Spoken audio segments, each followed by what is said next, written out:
Assalamualaikum warahmatullahi wabarakatuh. Alhamdulillah, pada malam hari ini PKK RT 18 hari ini menjadi panitia pengajian rutin RW 06 dari RT 1 sampai dengan RT 18.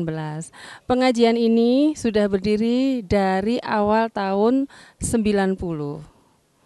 Jadi pengajian ini adalah pengajian rutin bulanan yang diadakan di setiap RT 1 sampai dengan 18. Jadi malam ini giliran kami dari RT 18.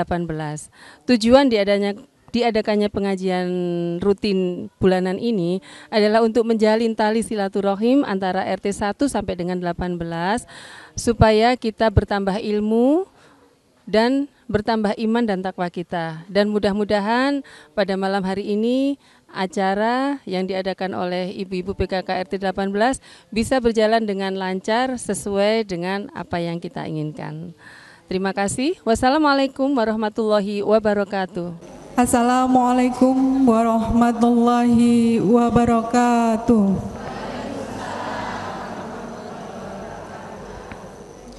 Innal hamdalillah nahmaduhu wa nasta'inu wa nastaghfiru wa na'udzu billahi min syururi anfusina wa min sayyiati a'malina may yahdihillahu fala mudhillalah wa may yudhlil fala hadiyalah. Asyhadu an la ilaha illallah wahdahu la syarikalah wa asyhadu anna Muhammadan abduhu wa rasuluh. Rabbi israhli sadri wa yassirli amri wahlul 'uqdatam min lisani yafqahu qawli.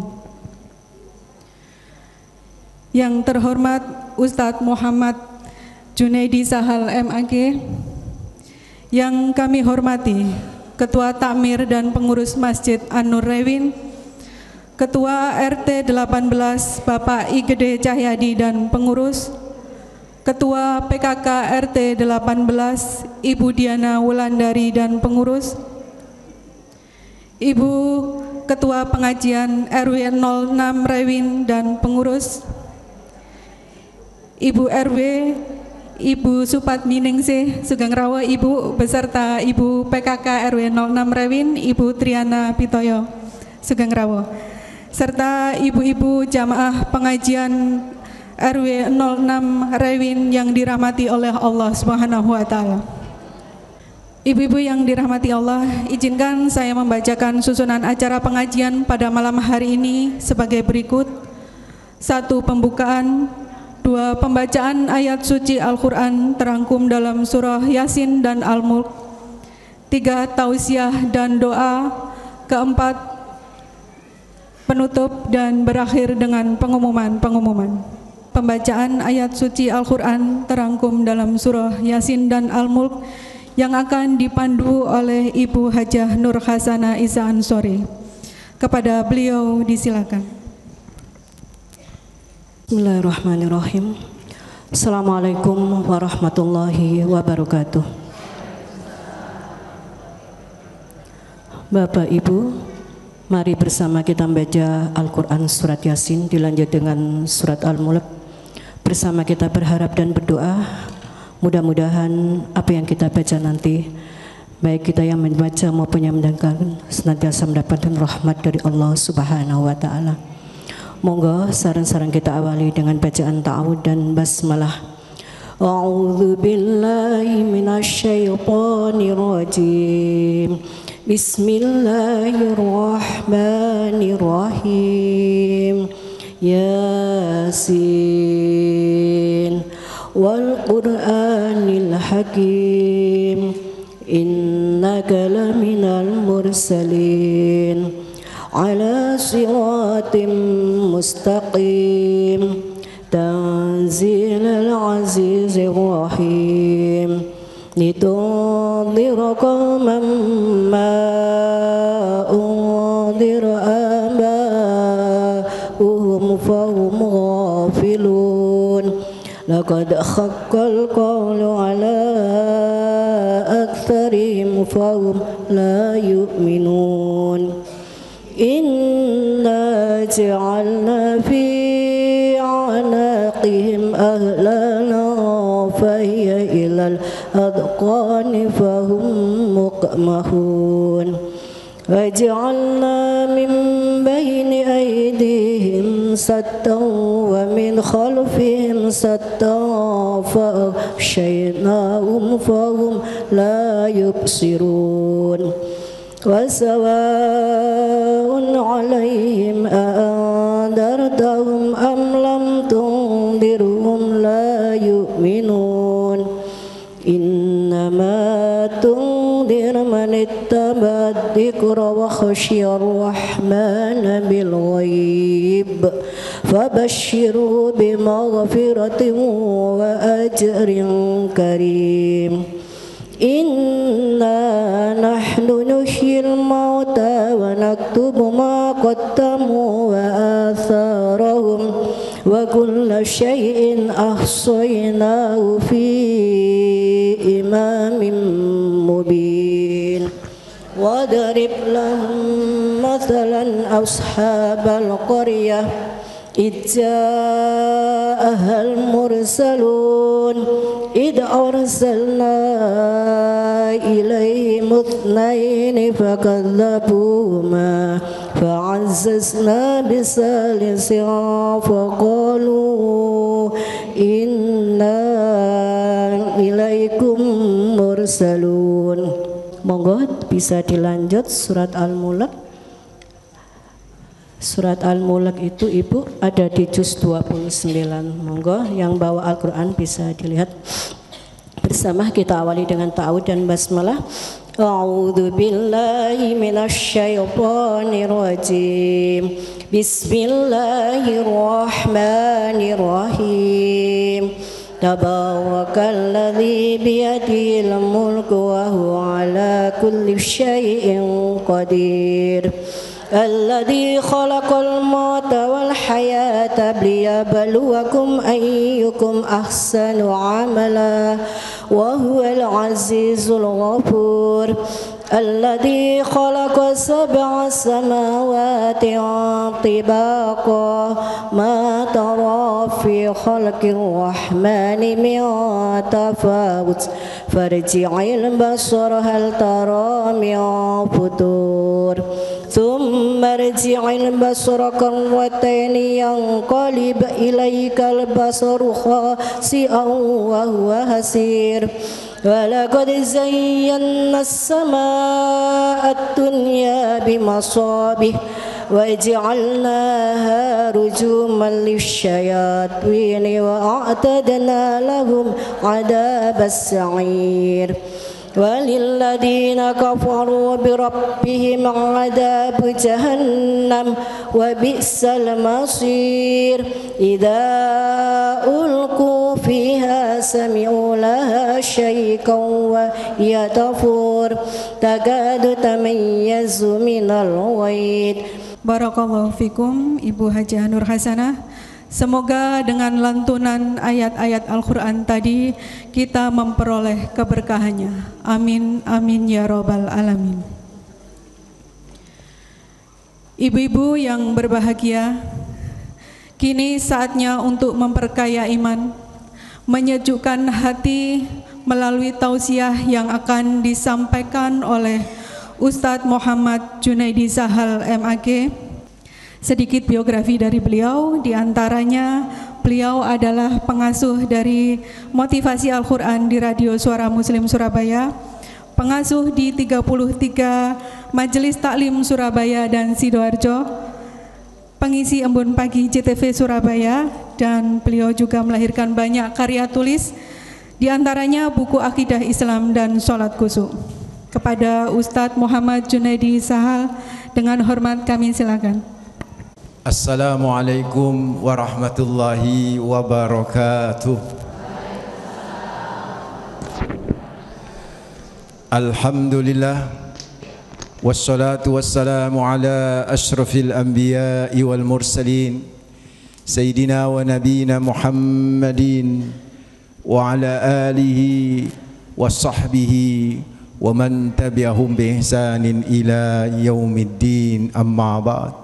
Ibu-ibu hafizakumullah, alhamdulillah saya bisa hadir di Masjid An-Nur Rewin.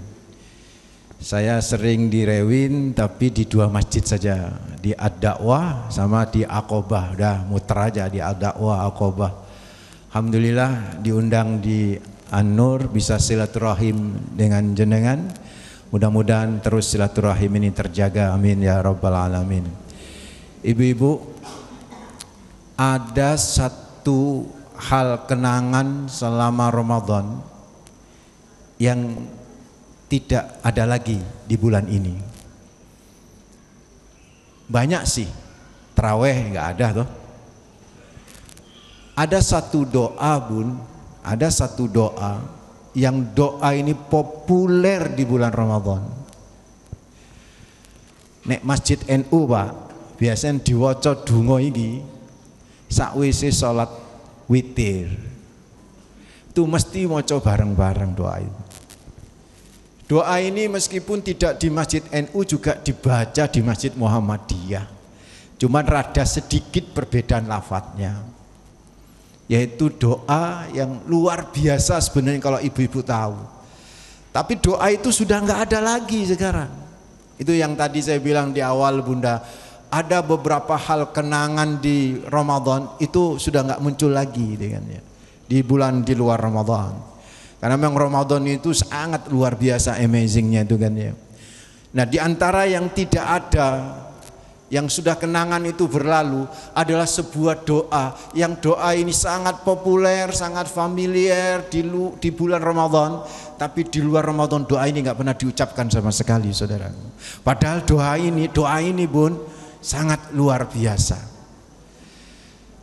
Allahumma innaka afuwun karim tuhibbul afwa fa'fu anna ya karim. Iku nek NU Pak, nek NU. Nek Muhammadiyah, Allahumma innaka afuun tuhibbul afwa fa'fu anna atau fa'fu anni. Enggak pakai karim saudara. Tapi sama, hanya tambahan karim saja. Ibu-ibu tahu enggak artinya itu? Allahumma innaka afuun, Allahumma innaka afuun, apa artinya? Ya Allah, sesungguhnya Engkau pemaaf. Tuhibbul afwa, mencintai permaafan. Fa'fu anni, maafkan aku. Ibu sering nggak dengar doa itu di Ramadan? Di Ramadan itu selalu dibaca tiap malam, selalu dibaca. Lebih-lebih dibaca itu 10 malam terakhir Ramadan. Itu kalau guru saya itu 10 hari terakhir Ramadan ketika ngejar Pak yang namanya Lailatul Qadar, sing diwaca iku sing paling akeh ya Allahumma innaka afun tuhibbul afwa fa'fu anni. Terus itu dibaca Allahumma innaka afun tuhibbul afwa fa'fu anni. Cuman kan sayang, 1000 sayang, doa itu pasca Ramadan udah nggak muncul lagi ya, nggak terdengar lagi itu kan, nggak lazim itu kita panjatkan Bunda. Ada sebuah doa yang doa ini populer di Ramadan, tapi ternyata di luar Ramadan udah nggak populer. Apa doanya tadi bunyinya? Allahumma innaka afuwun karim tuhibbul afwa fa'fu anna ya karim. Ibu tahu nggak itu asbabul wurud dari doa itu?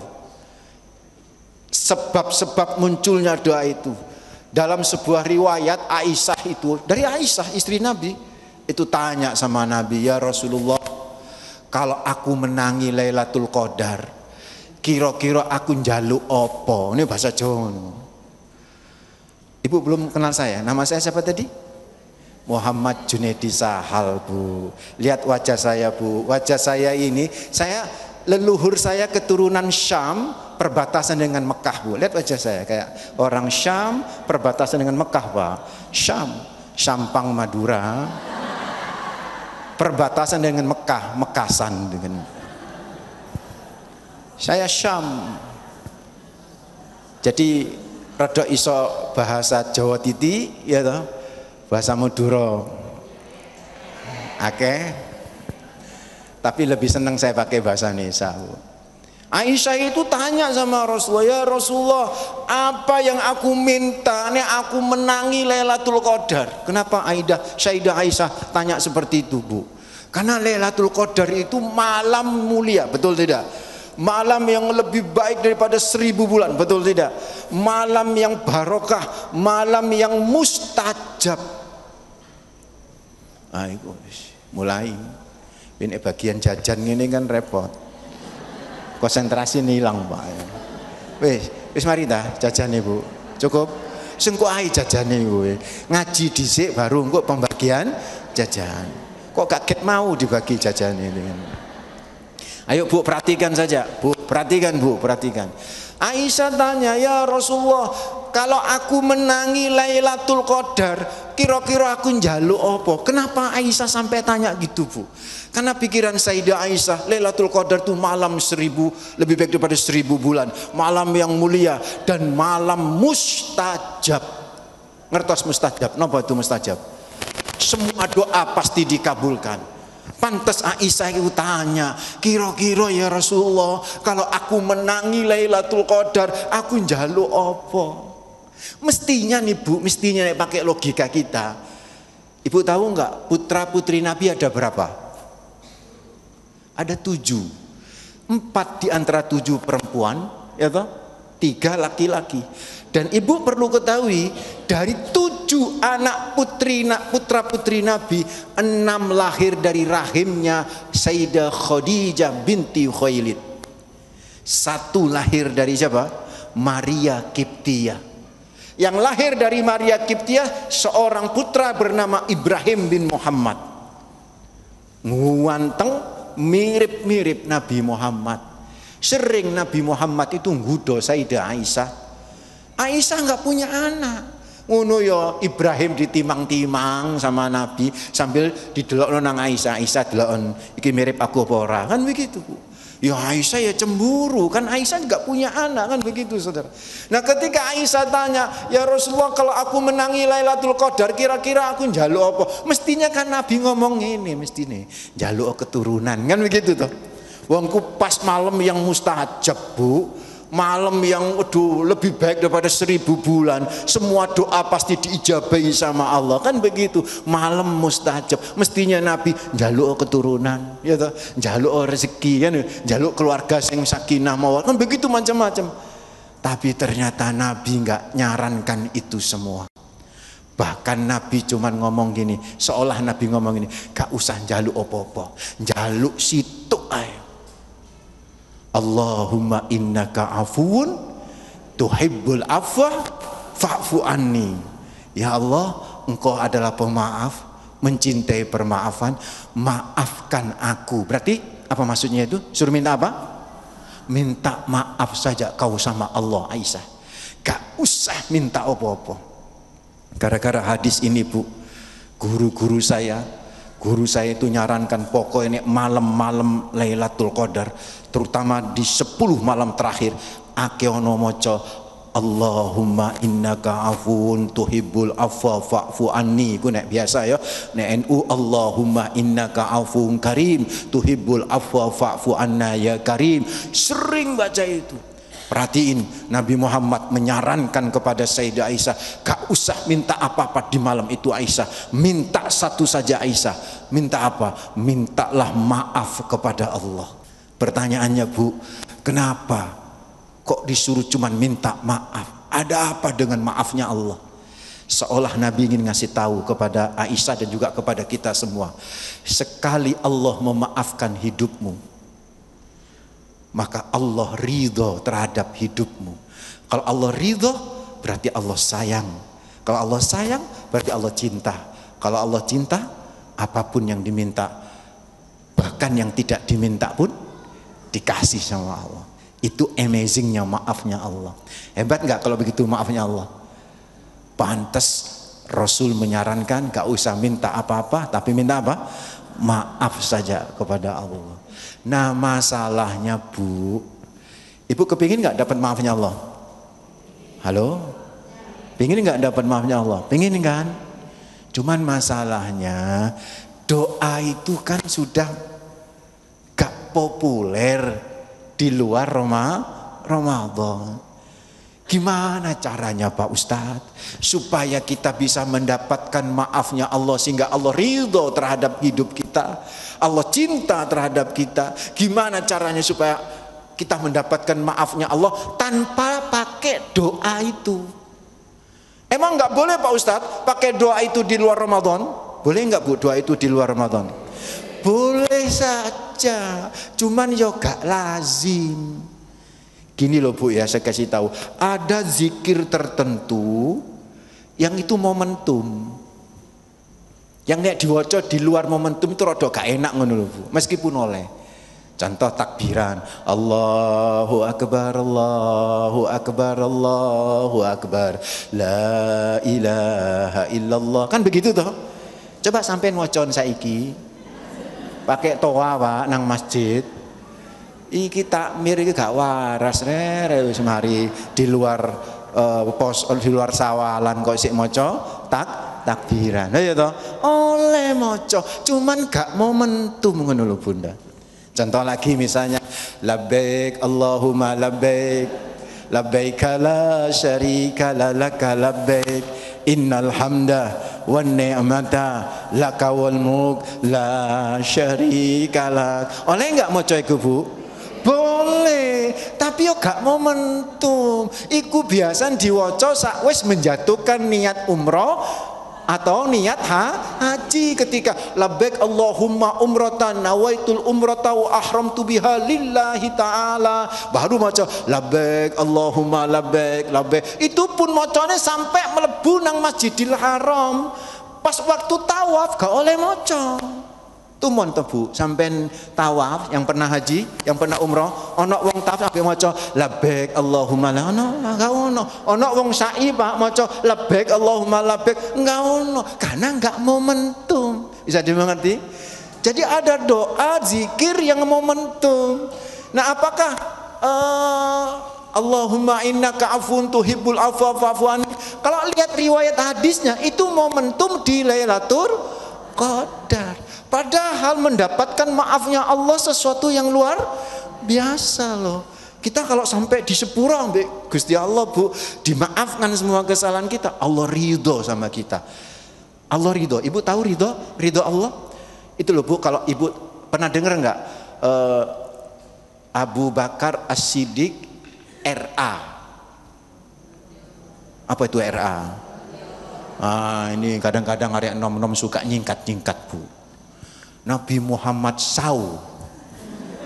Apa SAW itu?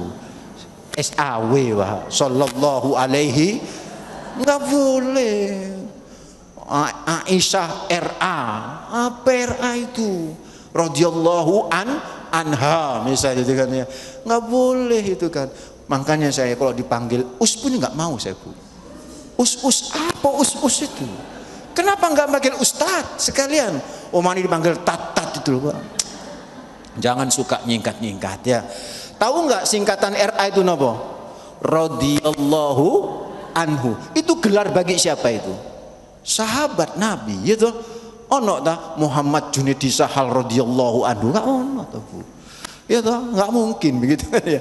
Itu sing sahabat-sahabat Nabi baru radhiyallahu anhu. Apa artinya radhiyallahu anhu? Allah ridho kepadanya. Wow. Artinya ridho itu luar biasa. Ternyata kita bisa mendapatkan radhiyallahu anhu Bu, dengan dapat apa? Maafnya Allah. Sekali Allah memaafkan hidup kita Bu, Allah ridho terhadap kita. Bisa dimengerti sampai di sini? Halo? Halo? Paham nih? Masya Allah, luar biasa ini ibu-ibu di sini. Padahal di IAIN Bu, ini 2 semester loh Bu itu. Sampai 2 menit langsung paham ini, dengan luar biasa. Paham sampai di sini Bunda? Penting? Penting nggak dapat maafnya Allah? Penting nggak dapat maaf? Sekarang pertanyaan, gimana caranya kita mendapatkan maafnya Allah tanpa doa itu? Karena doa itu momentumnya nang Ramadan. Ya apa caranya di luar Ramadan kita tetap bisa mendapatkan maafnya Allah tanpa doa itu? Satu jawabannya Bu. Apa itu? Maafkan orang yang pernah menyakitin hidupmu, maka Allah akan memaafkan semua kesalahan hidupmu. Siap Ibu? Siap mendapatkan materi ini? Jadi kalau ditanya, iki lho Ustaz, temanya apa sih? Temanya adalah maafkan orang yang pernah menyakitin hidupmu, maka kau akan mendapatkan maafnya Allah. Halo Ibu? Siap saya ingin berikan ini? Saya akan berkisah Bu terhadap tema ini. Ini temanya apa tadi? Maafkan orang yang pernah menyakitin hidupmu, maka Allah akan memaafkan semua kesalahan hidup kita. Apa dalilnya Pak Ustadz? Saya akan berkisah dengan 2 kisah Bu. Berapa kisah? Iki biasanya ceramah sampai jam piro biasanya? Oh, cok jam 10 Bu. Oh. Sampai nenak aku sing gak enak. Saya mulai maghrib tadi saya tadi mulai maghrib pengajian di Ad-Dakwah, terus langsung nyambung ke sini. Berapa kisah Bu yang ikan saya? 2 kisah Bu. Biasanya kalau bercerita berkisah kan gak ada ngantuk nggih. Saya katakan Bu, kalau di majelis saya, kalau saya lagi ceramah, kalau ada yang tidur, saya persilakan Bu. Lu iya, lu bener-bener jujur persilakan. Aku seneng nih ono pengajianku Bu, ono sing turu ku seneng, karena itu menjadi pertanda bahwa pengajian saya menghasilkan ketenangan hati. Karena hanya orang yang tenang bisa tidur, betul tidak? Wong nek sumpek stres gak isok turu, makanya nang pengajian isok turu, berarti jiwane tenang gitu loh. Ojo diaru-aru. Jarno mawon. Iku nek sing turu 1-2 orang Bu, 3. Lah nek turu kabeh, sing masalah ustate Bu. Bu dengerin, berapa kisah? 2 kisah. Semuanya menyangkut Nabi Muhammad dengan pamannya. Yang pertama kisah Nabi Muhammad dengan pamannya. Ibu tahu nggak paman Nabi sing paling pewelit dan paling suwoge sinten? Paman Nabi sing paling soge ini wong Quraisy, tapi sing paling pewelit siapa itu? Abu Lahab Bu. Iku paling sugih pamane Kanjeng Nabi, tapi sing paling pelit sak bojo-bojone Abu Lahab yo pelit. Ibu tahu namanya istrinya Abu Lahab? Aura Bu. Itu Aura kasih Bu, Aura. Ummu Jamil, cangkeme ember. Aura ini ember, suka ngobong-ngobongin wong, wis pelit ambek Kanjeng Nabi. Saya nggak mau cerita itu kapan-kapan nanti ya, kalau diundang lagi mau saya cerita. Yang kedua paman Nabi yang paling loman dermawan tapi paling miskin sinten? Abu Thalib. Istrinya Abu Thalib pun loman Bu sama Kanjeng Nabi. Saking lomannya sampai Nabi itu mencintai dan menganggap istrinya Abu Thalib sebagai budenya itu sebagai ibu kandung sendiri. Namanya Fatimah binti Asad, saudara. Bu perhatikan Bu, paman Nabi yang seumuran, berarti kan podonomnya ambek Kanjeng Nabi toh, seumuran sama Nabi, pembela Nabi, yang selalu membela Nabi, yang selalu mencintai Nabi, dan Nabi pun mencintai dia. Siapa dia? Hamzah bin Abdul Muthalib. Bu, Hamzah ini pada tahun kedua, nih Bu dengerin, tahun keberapa? Tahun kedua Sayyidina Hamzah ini pas waktu perang Badar berhasil membunuh ayah dan pamannya Hindun, namanya Syaibah bin Rabi'ah dan Utbah bin Rabi'ah. 2 orang ini yang dicintai oleh Hindun. Ibu kenal sama Hindun? Halo Bu? Aduh ya Allah, seneng ngaji di sini nih, masya Allah. Hindun itu Bu, Hindun itu istrinya Abu Sofyan. Dulu sebelum masuk Islam itu ayahnya Hindun namanya Utbah bin Rabi'ah sama pamannya Syaibah bin Rabi'ah itu pas waktu perang Badar terbunuh oleh Hamzah. Mangkel Bu, dendam sama Hamzah sampai dia bersumpah, pokoknya perang berikutnya saya harus berhasil membunuh siapa? Hamzah. Dan kalau bisa sampai bersumpah mau memakan jantungnya Hamzah. Akhirnya menyewa penombak ulung namanya Wahsy. Dan akhirnya Wahsy yang memiliki kemampuan keahlian menembak atau menombak itu dari jarak jauh berhasil pas waktu waktu Sayyidina Hamzah berperang itu ditembak dari jarak jauh, tembuslah ke dadanya, gugurlah Hamzah. Maka dikasih tahu sama Wahsy kepada Hindun, Hindun itu sudah mati tuh, Hamzah itu musuhmu. Dengan gembira Hindun bawa pisau kecil bunda, langsung dibuka itu baju perangnya, dadanya dibelah dengan pisau, dirobek itu dadanya, diambil jantungnya karena dia sudah bersumpah hendak memakan jantungnya Hamzah, dikunyah-kunyah. Tapi Allah memerintahkan perutnya Hindun tidak bisa menerima jantungnya Hamzah. Setiap dikunyah, ditelan, muntah lagi. Melihat bagaimana Hamzah itu gugur dengan tragis kayak begitu, langsung Nabi berkata, wallahi, bersumpah bu, demi Allah, untuk perang berikutnya kematian Hamzah harus terbalas dengan kematian 30 orang musyrik. Itu Nabi sampai ngomong itu. Ditegur secara halus sama Allah, turunlah surat An-Nahl ayat 126. Surat apa bu? Tolong diingat-ingat, surat apa? An-Nahl 126.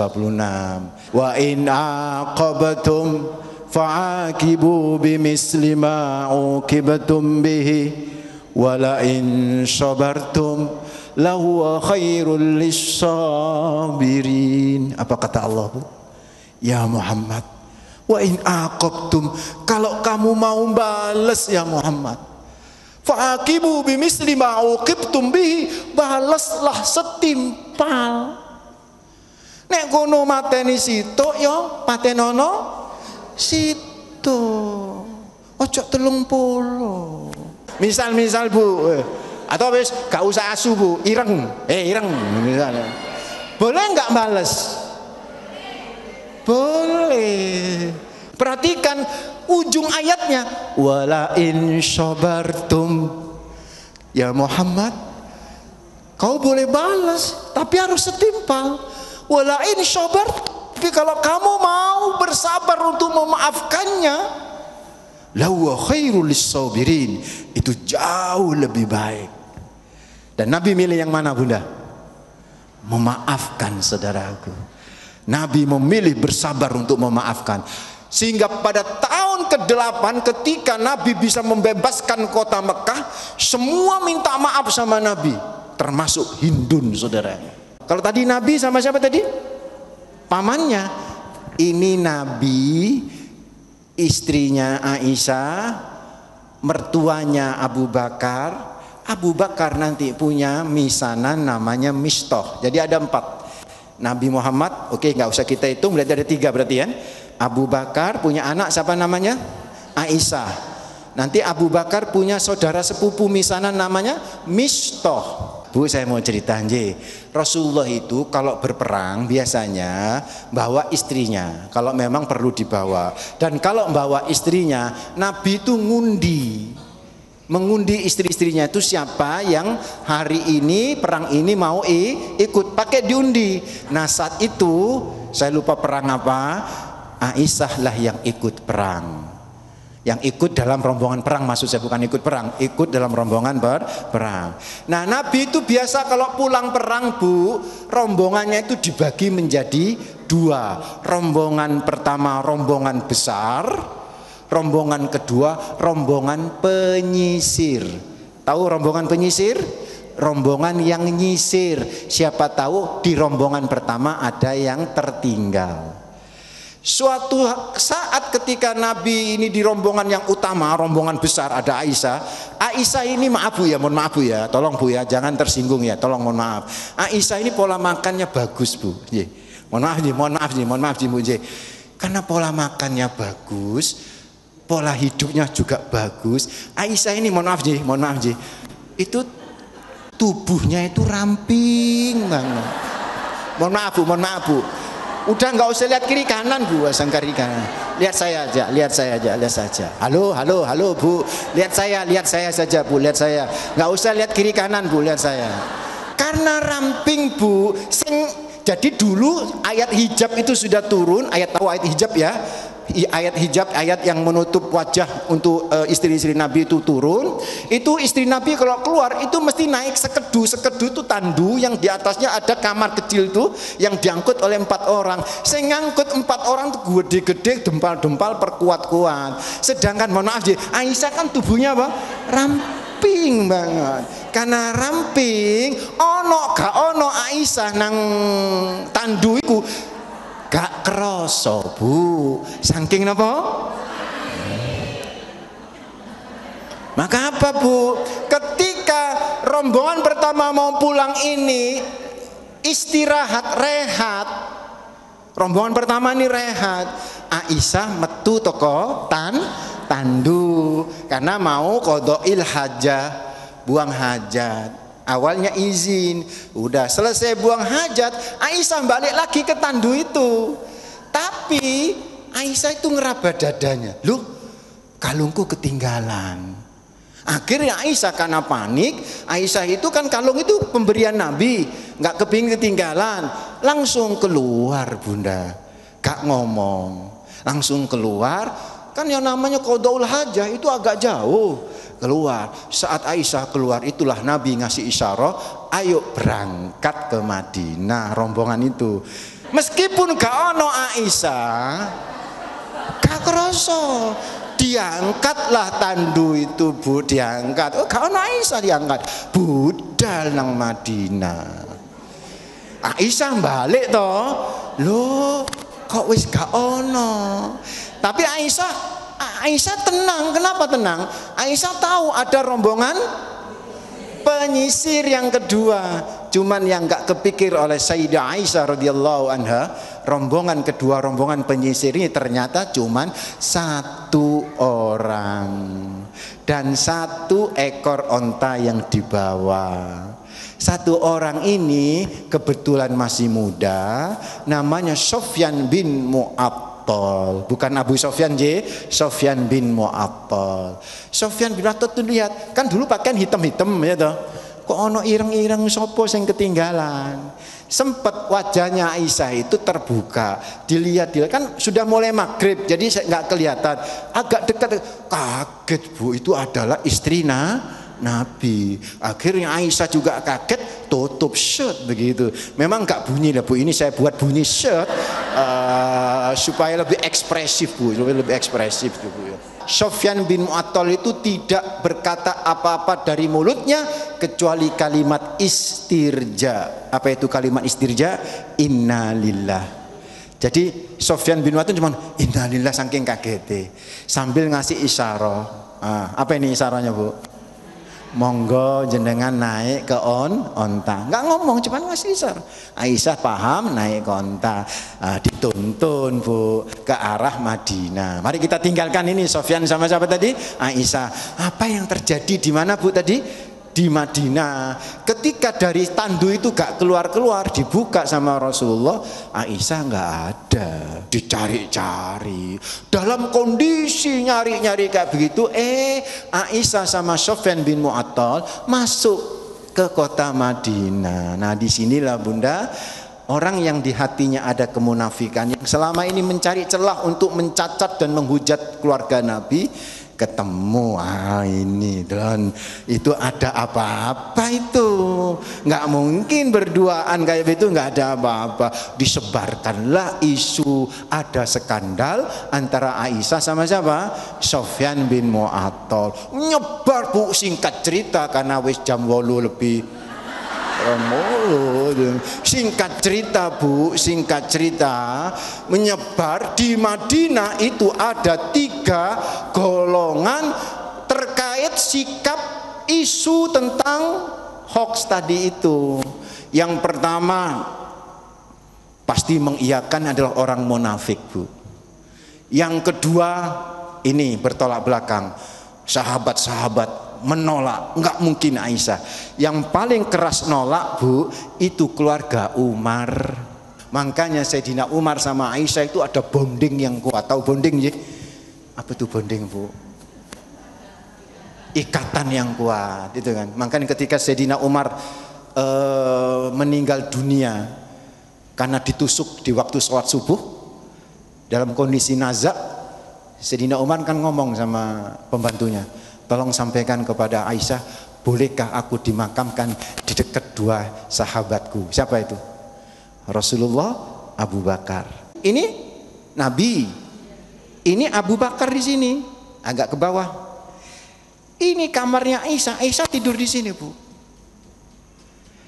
Jadi selama bertahun-tahun Sayyidah Aisyah itu tidur di dekat dua kuburan orang yang tercinta, suami dan ayahnya. Nah, kan ada 3 kelompok tadi, yang mengiyakan fitnah, munafik, yang menolak fitnah, orang-orang yang beriman, sahabat-sahabat. Nah, ada yang tengah-tengah, Bu. Tengah-tengah itu meneng.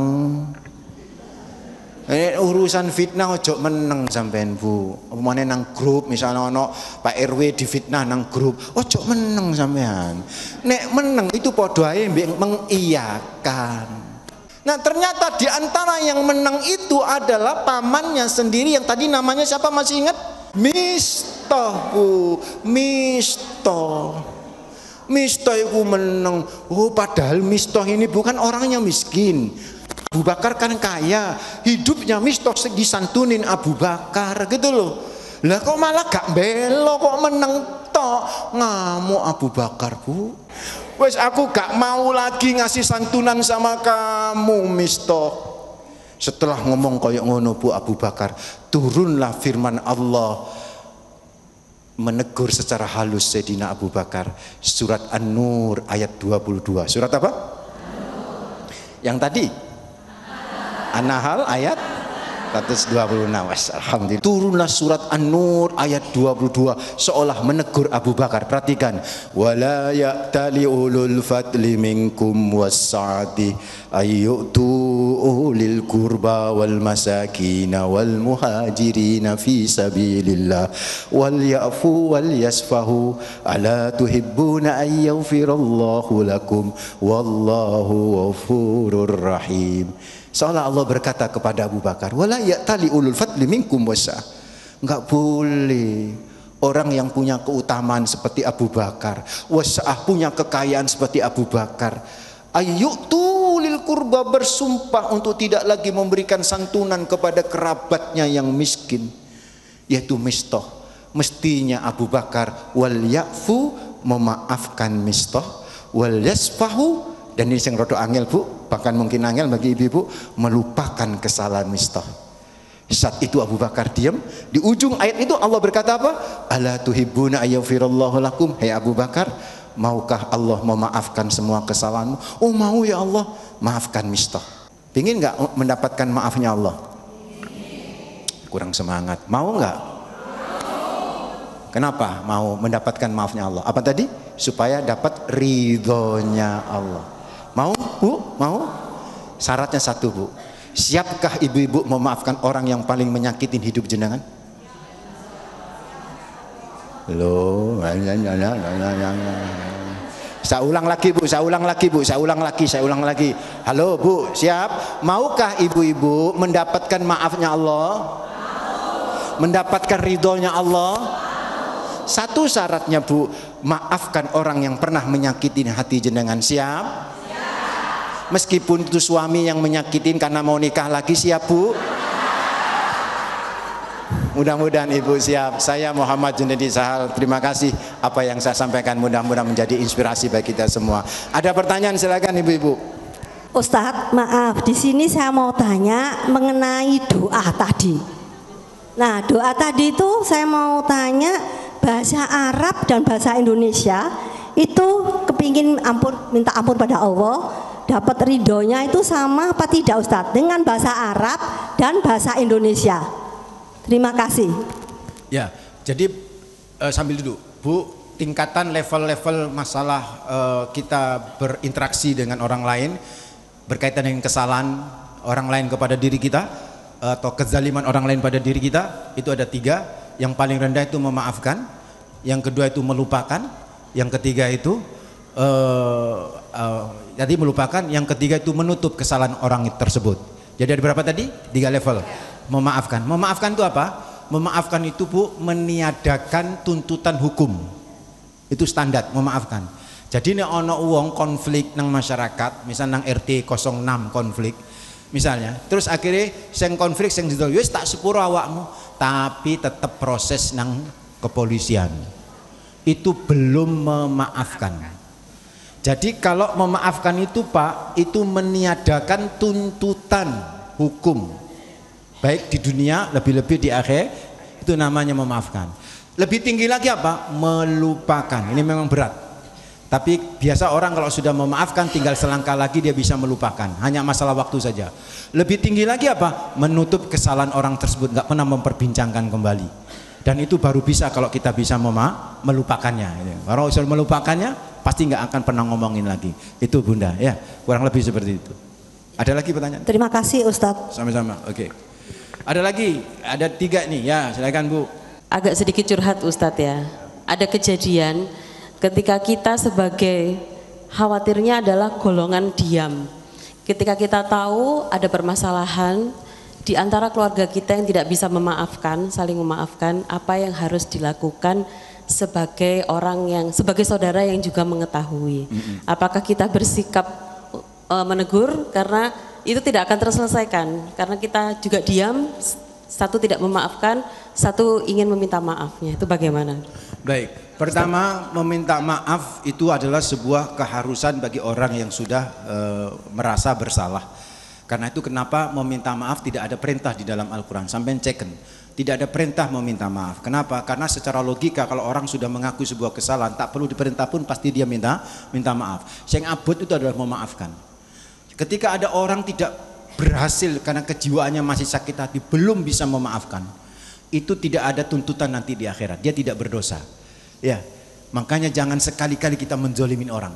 Karena sekali kita menzolimin orang, orang itu nggak ngekei sepuro Bu, nanti akan nuntut di akhirat.